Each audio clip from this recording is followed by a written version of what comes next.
Nous, ce qui fait qu'on a choisi la formation virtuelle en ligne, c'est surtout pour une question de clientèle. Donc, je vais vous parler en fait des raisons pédagogiques pourquoi on a fait ces choix-là, qui se sont imposés un peu d'eux-mêmes de par notre modèle initial de formation, les avantages démontrés puis les inconvénients démontrés autant au niveau pédagogique que technologique. Donc, je vous présente la classe virtuelle. Chaque enseignant, en fait, on a 2 postes qui sont montés de la même façon.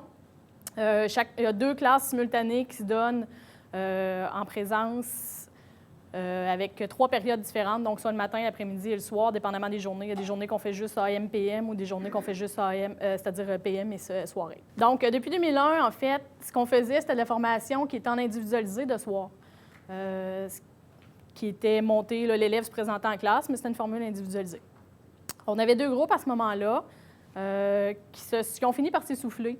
Donc, en 2005, on a terminé, en fait, le premier groupe est mort. Puis après ça, le deuxième groupe a terminé en 2008.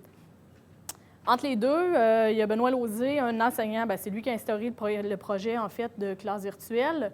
À la suite d'une conférence sur l'éthique, il a décidé en fait de monter un projet de classe virtuelle qui pourrait être complètement en ligne. À qui ça s'adressait cette formation-là? C'est en fait principalement des gens qui étaient en emploi, soit des gens qui étaient hors région. En fait, c'est une clientèle qui ne pouvait pas nécessairement fréquenter un centre ou qui avait de la difficulté à concilier travail, famille, école. Donc, maintenant, notre formation comporte environ 110 élèves à temps plein. Quand je parle de temps plein, c'est un 15 heures semaine. C'est pas comme une classe régulière où on a 30 heures semaine. Donc, ça prend l'équivalent de 2 élèves pour en faire un là, au niveau de la sanction, comme c'est compté habituellement. On a 5 enseignants qui travaillent dans le programme. Les élèves, comme je disais, progression de 15 heures semaine à raison de 43 semaines par année.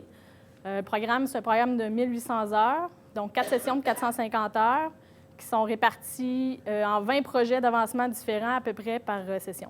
Le démarrage du projet, depuis le début, en fait, ce qu'on a fait, c'est adapter ce qu'on avait comme matériel pédagogique en individualisé.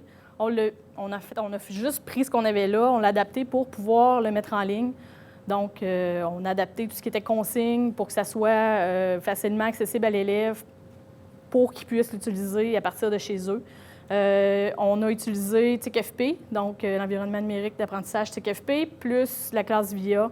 Donc, au niveau des projets, ce qu'on a dû faire, c'est l'adaptation de certaines consignes, la bonification au niveau des données théoriques, des fois, pour, entre autres, comme l'enseignement de logiciel de dessin. On a fait des petites captures, on a fait des vidéos avec le texte explication pour que l'élève puisse le visionner à partir de chez eux, surtout quand c'était des choses qui étaient répétitives, pour qu'on soit toujours obligé de faire le même enseignement en classe.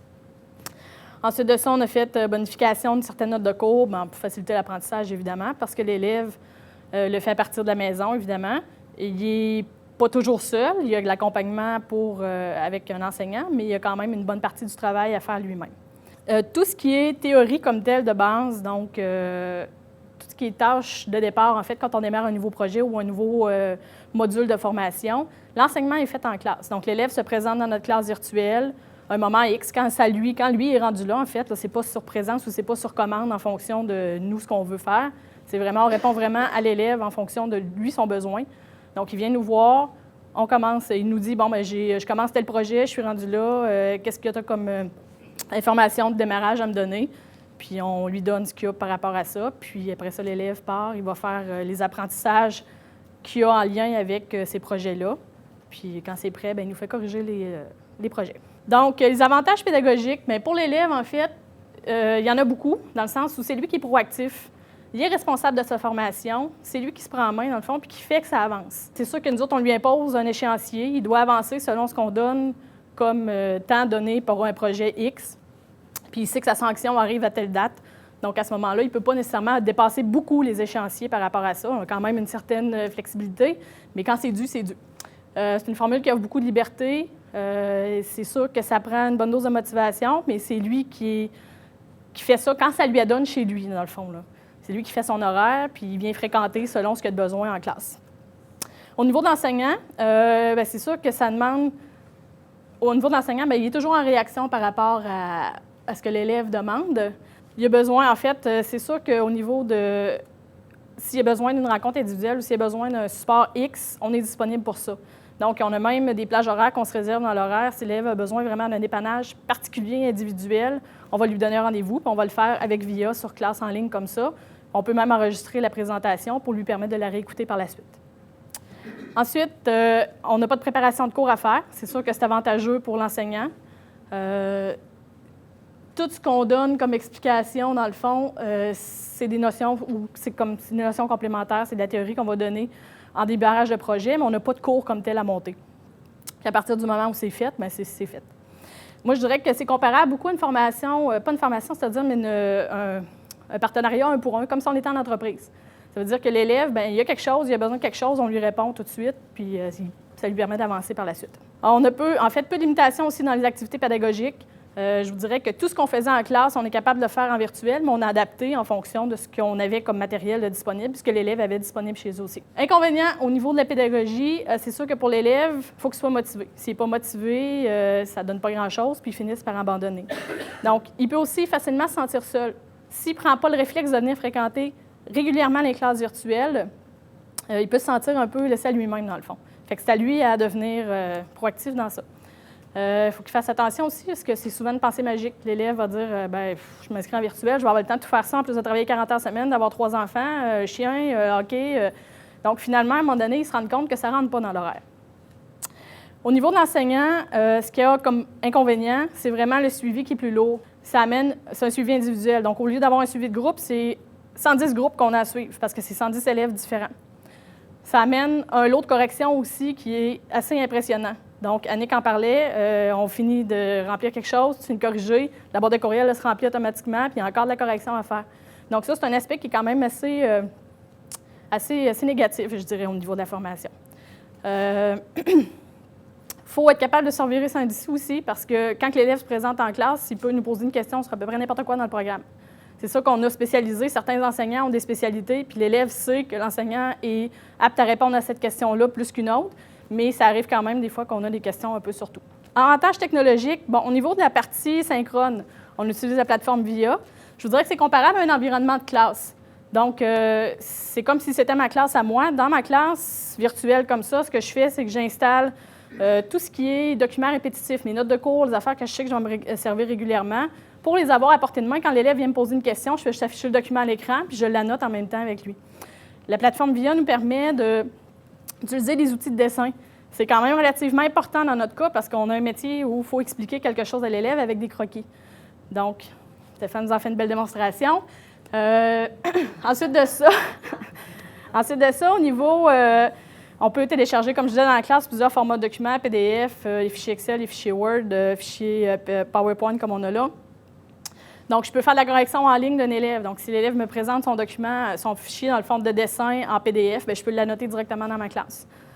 Ensuite, on peut enregistrer les présentations. Donc, c'est un avantage non négligeable si l'élève veut réécouter la formation. Personnellement, la classe virtuelle ne me donne aucune limitation comparativement à ce que je faisais dans une classe régulière. Je fais à peu près tout ce que je faisais dans une classe.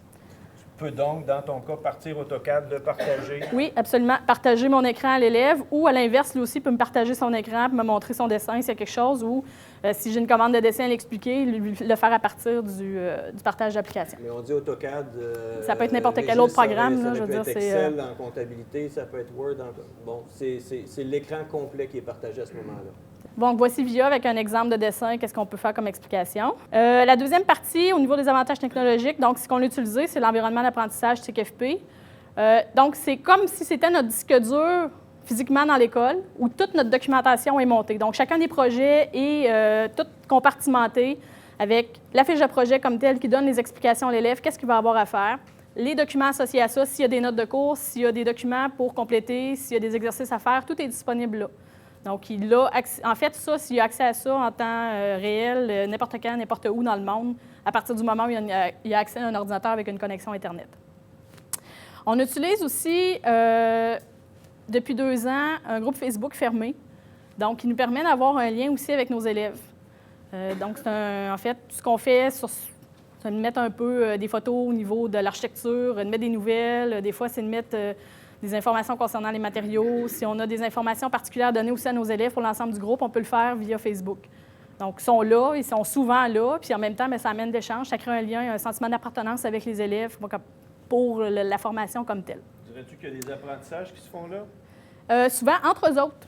Souvent, entre eux autres, quand c'est en dehors des heures de classe, les élèves, ils vont poser une question sur Facebook, puis des fois, il y en a 2-3 qui vont répondre, puis des fois, c'est 25 personnes qui vont répondre aussi, puis ils ont tous chacun leur petit mot à dire, leur façon de faire, puis ils donnent des trucs par rapport à ça. Donc, ça crée des beaux échanges. Tous ces sites-là, évidemment, sont sécurisés, donc c'est pas n'importe qui a accès à ça, c'est-à-dire que c'est nous autres qui choisissons qui on inscrit en fonction des élèves, donc c'est quand même une protection au niveau de notre matériel. Donc, un exemple avec TIC-FP, comment nos projets sont montés, c'est pas super clair, là, mais j'ai fait du mieux que je pouvais pour agrandir l'image. Au niveau des inconvénients, je vous dirais que le principal inconvénient, c'est les mises à jour qui sont fréquentes. Donc, pour nous, c'est sûr que ça implique certaines modifications. Des fois, il faut servir aux indiciennes parce qu'il y a une mise à jour de fait, entre autres sur VIA, la fin de semaine. On se dit, bon, bien là, le partage d'application ne marche plus, il faut faire les mises à jour, l'installation des extensions de partage, etc. Donc, pour l'élève aussi, ça peut être insécurisant parce qu'ils ne sont pas tous nécessairement super habiles sur un ordinateur. Puis des fois, c'est des choses qu'il faut aller fouiller un petit peu plus, c'est plus technique un peu. Par contre, on a beaucoup de support au niveau de VIA. Donc, quand il y a un problème au niveau technique, ils peuvent contacter le support technique VIA, puis s'arranger avec ça. L'autre inconvénient, c'est le coût d'utilisation de la plateforme. Effectivement, ça, c'est quelque chose qui est non négligeable au niveau de la formation. Puis, on est tributaire, évidemment, de la fiabilité du réseau informatique de l'école, de la commission scolaire et du réseau de courant. Donc, s'il y a une panne de courant, bien, on est limité, c'est-à-dire que les classes sont annulées à ce moment-là.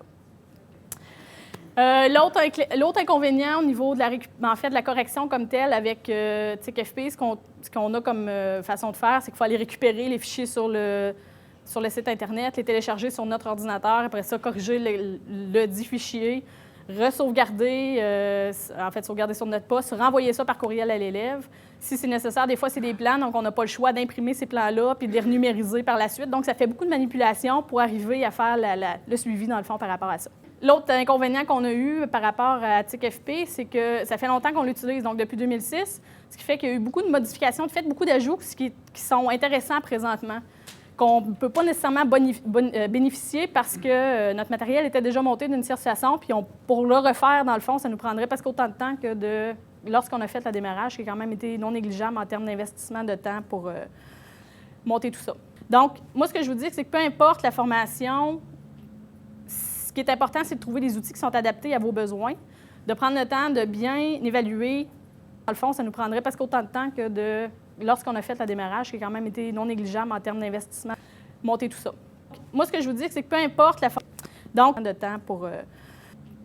ce qui est important, c'est de trouver des outils qui sont de prendre le temps de bien adapter à vos besoins, d'évaluer lorsqu'on a fait le démarrage, qui a quand même été... Dans le fond, ça nous prendrait presque autant de temps monter tout ça.